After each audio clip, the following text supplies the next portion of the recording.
Nabi kita Muhammad Sallallahu Alaihi Wasallam selain seorang Rasul utusan Allah Subhanahu Wa Taala, Nabi Sallallahu Alaihi Wasallam adalah seorang panglima perang yang memimpin pasukan Muslim di beberapa medan peperangan.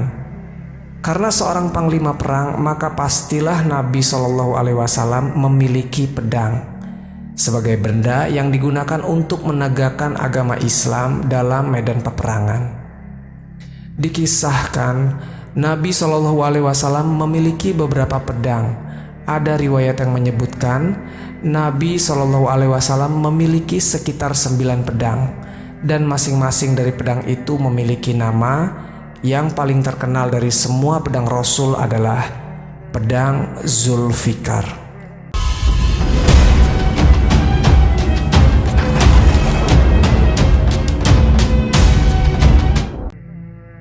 Assalamualaikum warahmatullahi wabarakatuh. Sobat Jazirah Ilmu yang dimuliakan Allah, semoga kita selalu dalam keadaan sehat walafiat. Amin ya rabbal alamin. Dari sekian banyak senjata yang digunakan Nabi Shallallahu Alaihi Wasallam, rasanya belum ada yang mengalahkan popularitasnya dari Zulfikar. Pedang ini bahkan digadang-gadang menjadi salah satu senjata terkuat di bumi. Saking kuatnya pedang ini, diibaratkan kekuatannya sama dengan 1000 prajurit. Mengenai asal-usulnya, pedang Nabi Shallallahu Alaihi Wasallam ini masih belum diketahui. Namun, ada banyak pendapat dari mana asal-usul pedang ini. Riwayat pertama mengatakan bahwa pedang ini didapat Rasul dari hasil rampasan perang Badr, yang ketika itu perang ini dimenangkan oleh kaum muslimin. Namun ada juga yang berpendapat bahwa pedang ini dibuat oleh seorang pandai besi dari Arab. Entah ketika itu Nabi Shallallahu Alaihi Wasallam memang memesan sebuah pedang, atau si pandai besi yang memang sengaja membuatkan pedang ke Rasul tanpa ia minta. Kemudian ada pendapat lain juga yang mengatakan pedang ini dikirim oleh Allah melalui malaikat Jibril ketika Rasul berdoa saat pertempuran perang Khandaq. Lalu pendapat lainnya mengatakan bahwa ketika perang Badr, Nabi Shallallahu Alaihi Wasallam mematahkan dahan pohon, dan dengan mukjizat Allah, dahan pohon tersebut berubah menjadi Zulfikar. Dari keempat pendapat ini, masih belum diketahui mana yang benar, tapi yang jelas Nabi Shallallahu Alaihi Wasallam memuji pedang ini karena kualitasnya yang luar biasa. Nama Zulfikar sendiri memiliki arti pembedaan atau pembagian. Secara istilah, Zulfikar diartikan sebagai pembeda antara yang benar dan yang salah. Sobat Jazirah Ilmu yang dimuliakan Allah, Zulfikar sendiri memiliki bentuk yang paling unik di antara pedang Rasul yang lain. Zulfikar dikatakan memiliki bentuk ujung pedang yang bercabang yang mirip dengan gunting. Tidak diketahui jelas fungsinya untuk apa, namun dari teori yang beredar, hal ini rupanya memiliki tujuan khusus. Alasan kenapa ujungnya bercabang tak lain karena ini bisa membuat penggunanya melakukan manuver khusus dengan memanfaatkan bagian ujung pedang yang terbelah tadi. Pedang Zulfikar ini, teman-temanku sekalian, selalu berada di genggaman Nabi Shallallahu Alaihi Wasallam, hingga pada akhirnya pedang ini pun diberikan kepada sahabat Rasul, yaitu Ali bin Abi Thalib radhiyallahu anhu. Ali bin Abi Thalib adalah khalifah keempat setelah Utsman bin Affan, dan menjadi orang yang kedua masuk Islam setelah Abu Bakar As-Siddiq. Ketika itu, Ali adalah orang paling muda di antara para sahabat Nabi yang lain. Sejak kecil hingga dewasa, Ali diasuh oleh Nabi Shallallahu Alaihi Wasallam dan istrinya Khadijah. Dan ketika sudah besar, dinikahkan dengan anak Nabi Shallallahu Alaihi Wasallam yang bernama Fatimah Az-Zahra. Hal ini menjadikan Ali merangkap sebagai menantu Nabi Shallallahu Alaihi Wasallam.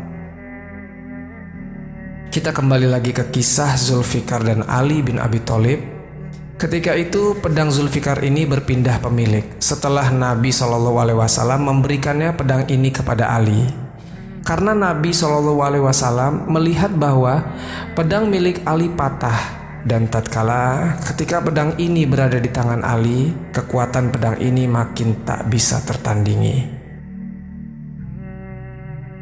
Kisah kekuatan pedang Zulfikar dan Ali salah satunya terdapat di Perang Handak. Ketika itu kaum muslimin dikepung oleh 10.000 pasukan musyrikin yang terdiri dari berbagai suku dan kabilah.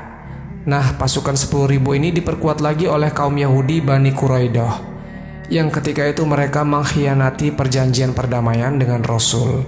10.000 pasukan ini dari Mekah berbondong-bondong mengepung kota Madinah, yang di situ ada Nabi SAW dan kaum muslimin. Akhirnya, atas usul dari Salman Al-Farisi, ketika itu kaum muslimin menggali parit yang cukup lebar dan dalam di sekitaran kota Madinah untuk menanggulangi penyerangan kaum musyrikin dari berbagai arah.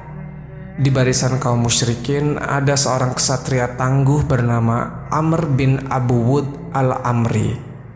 Nah, Amr ini terkenal hebat dalam bertarung satu lawan satu. Ia merupakan seorang ksatria berkuda yang ahli dalam menggunakan tombak dan pedang. Dan tak sekalipun Amr pernah dikalahkan ketika pertarungan satu lawan satu. Maka Amr ketika itu maju melesat dengan kudanya, dan dengan sombongnya ia berteriak kepada kaum muslimin, "Hai, apakah tak ada seorang pun yang berani keluar untuk bertanding?" Namun, tantangan ini tidak ditanggapi oleh pasukan kaum muslimin. Kaum muslim banyak yang mengenal siapa Amr bin Abu Wud ini. Ketika mengetahui bahwa tak ada yang menanggapi tantangan Amr ini, Sayyidina Ali pun tak tahan lagi menahan rasa kesalnya. Ia meminta izin kepada Rasul, "Ya Rasulullah, biarlah saya yang menghadapi dia." Namun, Nabi SAW tidak mengizinkan dan menyuruh Ali untuk duduk.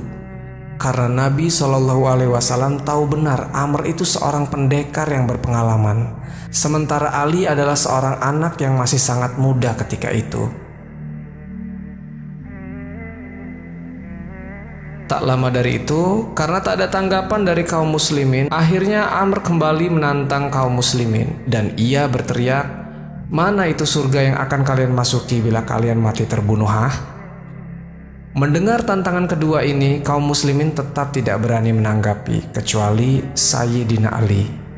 Untuk kedua kalinya, ia meminta izin kepada Rasul untuk menghadapi Amr. "Ya Rasulullah, biarlah aku saja yang menghadapi dia." Dan untuk kedua kalinya Nabi SAW menyuruhnya duduk dan tidak mengizinkan untuk melayani tantangan Amr itu. Namun Ali terus mendesak Rasul agar Rasul memberikan izin untuk bertarung melawan Amr. Akhirnya melihat tekad Ali yang begitu bulat dan mengingat pula perlu membangkitkan keberanian kaum muslimin saat itu, akhirnya Rasul pun memberi izin kepada Sayyidina Ali. Setelah mendapatkan izin dari Rasul, Sayyidina Ali langsung meloncat ke depan dengan menggunakan baju besi dan membawa pedang Zulfikar. Sayyidina Ali melangkah ke depan dengan yakin serta diiringi doa Rasulullah SAW. "Ya Allah, dia adalah saudaraku dan putra pamanku. Janganlah kau biarkan aku seorang diri tanpa dia. Sesungguhnya engkau tempat aku berserah diri sebaik-baiknya." Akhirnya ketika Sayyidina Ali dan Amr sudah berhadap-hadapan, ketika itu seluruh mata tertuju kepada kedua orang yang akan duel satu lawan satu ini. Amr seorang yang cukup usia dan memiliki pengalaman tempur yang banyak, dan dia akan menghadapi seorang anak muda yang bernama Ali. Pastilah Amr memasang muka sombongnya ketika itu. Lantas ketika keduanya mulai beradu pedang, dan Amr ketika itu kaget, ternyata Ali ini seorang yang lincah dan kuat. Tebasan demi tebasan yang dilayangkan Amr tak satu pun mengenai Ali, dan ketika Ali membalas dengan mengayunkan pedang Zulfikar kuat-kuat yang saat itu menyambar bahu kanan Amr sampai terbelah dua. Pendekar kebanggaan Quraisy itu jatuh dari atas kuda dan menggelepar di tanah, mandi darah dan debu. Akhirnya pertarungan satu lawan satu ini dimenangkan Ali dengan pedang Zulfikarnya. Sobat Jazirah Ilmu yang dimuliakan Allah, Mengenai pedang Zulfikar ini, ada pula yang berpendapat bahwasanya ketika Imam Mahdi sudah dibaiat, ia akan menggunakan pedang Zulfikar ini untuk berperang dengan Dajjal dan kaum Yahudi di akhir zaman nanti. Dan hingga saat ini, keberadaan pedang Zulfikar ini masih belum diketahui. Tak ada seorang pun yang tahu kabarnya di mana. Tapi ada dua pendapat juga di sini yang mengatakan pedang ini ditenggelamkan oleh Sayyidina Ali. Dan ada juga yang mengatakan pedang ini sudah ada di suatu tempat dan dijaga oleh seseorang. Dan orang yang menjaga serta tempatnya di mana itu masih dirahasiakan sampai saat ini. Tidak tahu kedua riwayat ini benar atau tidaknya. Wallahu a'lam bishawab.